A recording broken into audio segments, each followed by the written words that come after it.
Hello and welcome to the Shimba channel. I'm a Japanese native and beginner English learner. Today, I want to talk about Japan's work environment.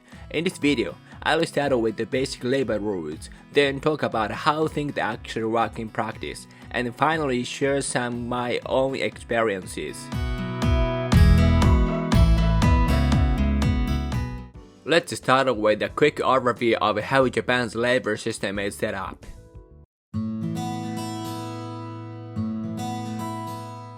In Japan, the legal standard for working hours is 8 hours a day and 40 hours a week. Breaks like lunch breaks are guaranteed by law. If you work 8 hours a day, you must take at least 1 hour of break time, which isn't counted as work. So in total, you're at your workplace for around 9 hours a day including a break.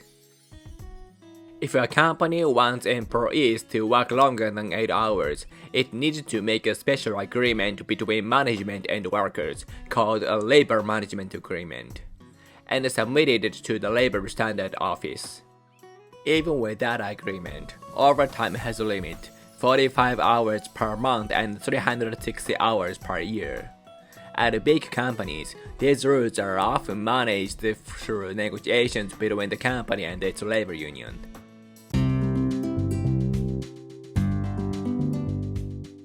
Once you've worked for a company for a certain period of time, you are granted paid leave. You can use these days freely in principle, but the number of days depends on your company. By law, at least 10 days are granted, and unused days can be carried over to the next year. In my case, I get more than 20 days of paid leave each year, plus other types of leave, like special or sick leave. Because of that, many people actually can't use all their days before they expire. Some carry them over, and some end up losing them. Japan also has many national holidays depending on the year, around 15 to 20, so on paper, the number of days off seems quite generous. Salaries are usually paid monthly, and many companies also give bonuses twice a year. Traditional Japanese companies tend to give larger bonuses, while newer ones put more weight on monthly pay. The balance really depends on the company. How about in your country? Do you get similar paid leave or bonuses? Feel free to share in the comments.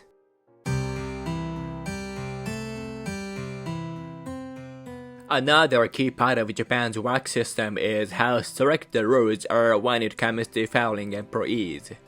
In Japan, companies can't just fire someone because of a small mistake or temporary poor performance. By law, there must be an objectively reasonable reason, and it has to be socially acceptable. That means even if a company's performance drops, they can't simply cut staff right away. If they need to reduce employees, they usually try other steps first, like transferring workers to different positions or asking for voluntary resignations. Because of that, once you become a full-time employee, your job is considered relatively secure. So, on paper, Japan's labor laws seem to provide a safe and well-balanced system that prevents overwork. But in reality, things don't always work that way. Let's talk about that gap between the rules and how people actually work, including what I've seen and experienced myself.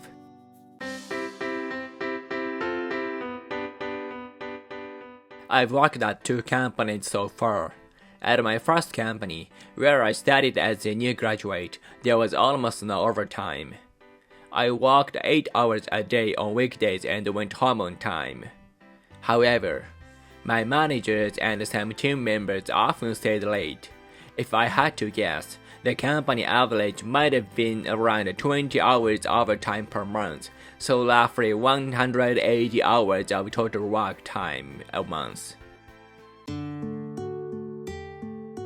At my second company, I usually do about 40 hours of overtime a month, depending on the project.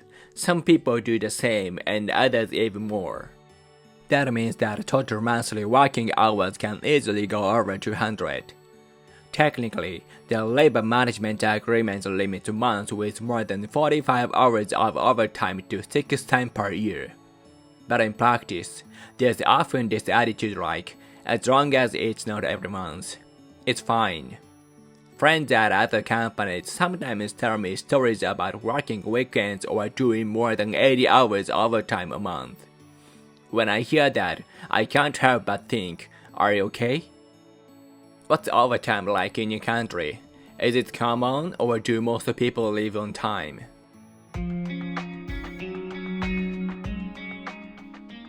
There are many overlapping reasons why overtime is so widespread in Japan. Staff shortages, heavy workloads, unnecessary meetings, tight deadlines, and the workplace culture that makes it hard to go home before your boss. Sometimes schedules are simply unrealistic for the number of people available. So the problem is poor workload management itself. And when everyone else is still working, it can feel awkward to be the only one leaving on time. Though, personally, I just go home. Once overtime becomes part of the daily routine, people start to think of it as normal. Of course, not every company is like this, but in my experience, this kind of culture is still common. Interestingly, there are also people who choose to work overtime. Overtime and weekend work are paid at higher rates, and since rates can be slow, it's one of the easiest ways to earn more money. Others simply love their work and don't mind working long hours. As for me, I'd rather finish on time and enjoy my evening.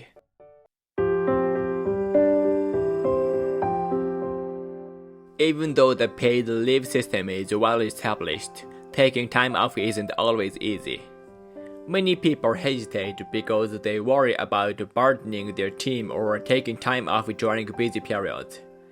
If you think your absence might cause trouble for your manager or coworkers, you might just end up not using your vacation days at all. Unused days can be carried over to the next year, but after that, they disappear. Looking around, I see plenty of people who lose days because they never find the right time to take them. It's not necessarily because they don't want to rest, it's often about the team atmosphere. Personally, I use the app on my days every year, and sometimes I wish I had more. Whether it's easy to take paid leave really depends on the company and the person's mindset. But I feel that things are slowly changing. Among younger generations, more people now think, of course I should take my paid leave. Some companies have become more flexible, and even laws have been introduced to promote taking vacation days. So the culture is shifting little by little.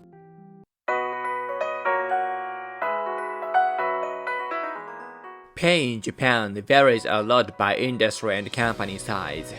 Trading companies, utilities like gas and electricity, railways, shipping companies, and financial or consulting firms tend to pay the highest salaries. I'd like to go deeper into those differences in another video, since it's an interesting topic on its own. As for job security, layoffs are extremely rare. People quit or change jobs on their own, but I've almost never heard of anyone around me being laid off. Unless something major happens, companies usually avoid firing employees directly. Occasionally, you see news about big firms inviting early or voluntary retirement, but that's about in most cases. So today, I talked about Japan's work environment, especially the gap between how the system is designed and what actually happens. On paper, the laws and the structures are well thought out, but in real workplaces, the atmosphere and human relationships still play a huge role. In my experience, overtime is still common, and changing the deeply rooted habit won't be easy. How's the work environment in your country?